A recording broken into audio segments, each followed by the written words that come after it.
parce que sénégalais yi ñun lañu àndal parce que sénégalais ay góor lañu ay nit ñu am jom lañu te duñu bàyyi naafeq di bàyyi njublang di bàyyi ñàkk ngor di sax ci réew mi. alors ci code électoral bi Adama aujourd'hui lan mooy les conséquences peut-être politiques de ce verdict. waaw verdict bi conséquences yi moom je pense que depuis sànq ñu ngi koy wax que bu ñu gisee L29 bi ak L30 bi dafa leer mais notamment aussi L57 bi xam nga Sénégal daa am lu mu baaxoo quand même. Sénégal dañoo baaxoo que code électoral saa ñu koy tëgg ñu nekk ci champ politique bi même société civile dañuy daje. waxtaan déggoo mu doon loo xamante ni c'est un consensus. Je dis souvent que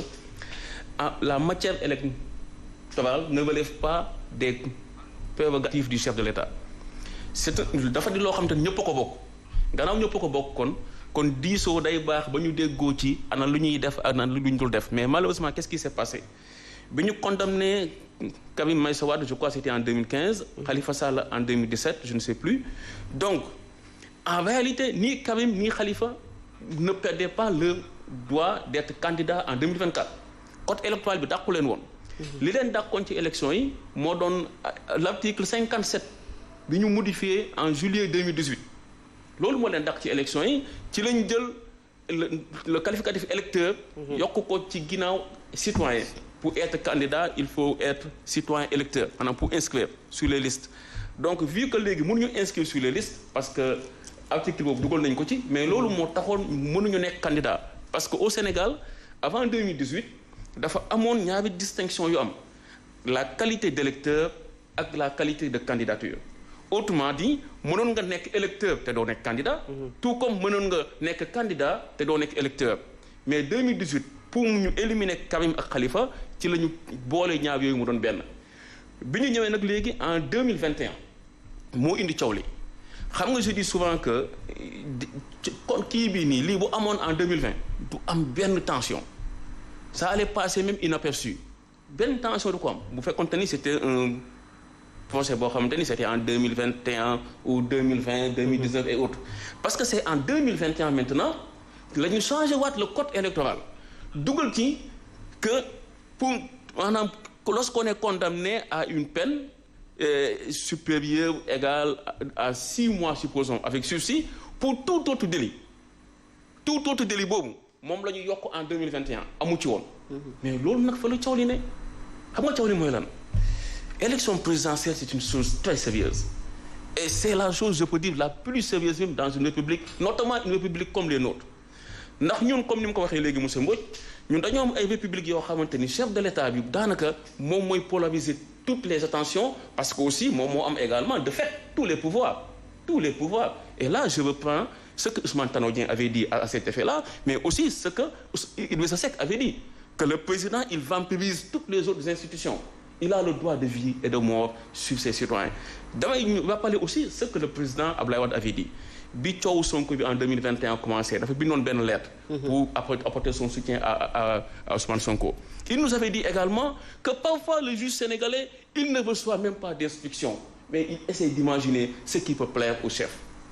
c'est Abdoulaye Wade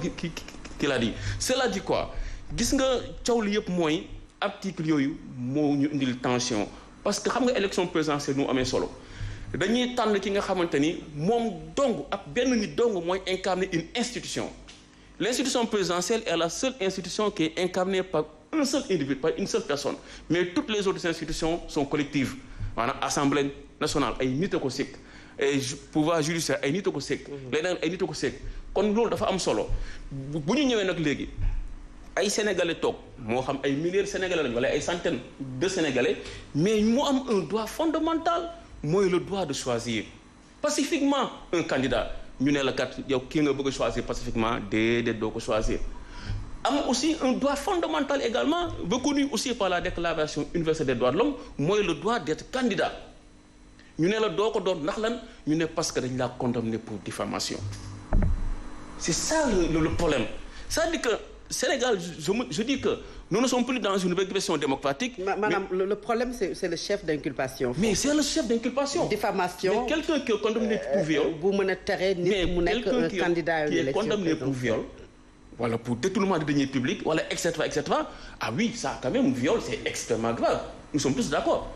Mais quelqu'un qui est condamné pour diffamation, mais c'est non, foofu le problème bi ne loolu li ko indi mooy pour tout autre délit bi ñuy yokk en 2021 dafa mel ni kon lii waajaloon nañ ko depuis 2021 kon demoon nañu marché dem dugg ci waañ ga jënd basante jënd kaani gi jënd lépp togg yàq gi nag moo nekk nii mais kooku c'est une régression démocratique et beneen bi mooy ce qui est un peu bizarre c'est que c'est la démocratie qui est même en crise en Afrique et malheureusement le Sénégal dafa nekkoon benn exception mais dañoo dugg ci loo bi est-ce que xam ngeen jamono ji ñuy wax nii au Congo c'est quoi le débat actuellement une loi sur la congolité pour éliminer Moïse Katumbi comme ça a été le cas en Côte d'Ivoire pour éliminer Alassane Dramane Ouattara non le Sénégal ne devrait pas être à ce niveau-là mais malheureusement c'est là où nous en sommes donc man dama jàpp ne ba tey que rien n'est perdu c'est-à-dire que on peut encore faire des efforts pour que ñu am une élection qui est paisible qui est une élection qui est inclusive. N'oublions pas que également même les partenaires du Sénégal insistent nañu sur l'organisation d'élections paisibles et tey jàmmu Sénégal ñun ñëpp war nañ cee mën a dox te le chef de l'État Macky Sall war na cee mën a jiitu ndax kat moom dama koy wax tout le temps def na Sénégal loo xamante ni pour man am na nu muy demee dina am wéy goo xamante ni du fay ba mu. alors lan moo war a nekk aujourd'hui l'attitude maanaam taxawaayu les acteurs politiques sànq yaa ngi koy wax peut-être aujourd'hui du Yewwi kese mais toute l'opposition wala toute la classe politique ou même bu ñu ko yaatalee la société civile qui se regroupe aujourd'hui au sein du F24 lan moo war a nekk taxawaay bi. Je pense que F24 annonce na déjà la couleur. Aujourd'hui il faut aménager des cadres de concertation, de consultation, mais de lutte pour faire face. Il n'y a pas autre chose. C'est une régression. Jusqu'à quand? À chaque fois, c'est la même question. À qui le tout? À qui le tout? Trop, c'est trop. À 10 mois de l'élection présidentielle, avec toute l'histoire du Sénégal en matière électorale, mais en matière démocratique aussi. Chanter partout dans le monde qu'on en arrive ñu agsi ci situation je dis c'est inexplicable c'est incompréhensible donc question bi ma laaj loolu la lay wax aujourd'hui je pense que jóg jot na quoi li ñu doon wax jóg tem taxaw tem jot na dañ daan wax lii raam ci ñag bi la jëm mais aujourd'hui àgg nañu ci ñag bi et c'est cet appel-là moi que je lance. Après, bien sûr, l'appel du F24 qui constitue aujourd'hui un cadre de lutte. Parce que toutes les problématiques qu'il faut voir là, F24 donne en charge. Et comme l'a dit M. Mbodj, il faut être très serein et aménager un cadre où les gens vont discuter pour voir quel plan d'action mettre en œuvre pour faire reculer le pouvoir. Aujourd'hui en 2024 way wi Sénégal doon mën a am. Et vous ne pensez pas que yeexul du moment où bi ngeen ko dalay wax naam teg nañu le F24 boobu ba tey plan d'action bi bu njëkk bi mooy le 12 la marche bi war a am mais boobu ak léegi ba ñu yegg ci éliminer un adversaire politique vous pensez que vous pouvez faire reculer l'État aujourd'hui? Je le pense très sincèrement pour la bonne et simple raison que je crois véritablement au F24 et je crois aussi au plan d'action du F24 et je pense que décision bi ñu jël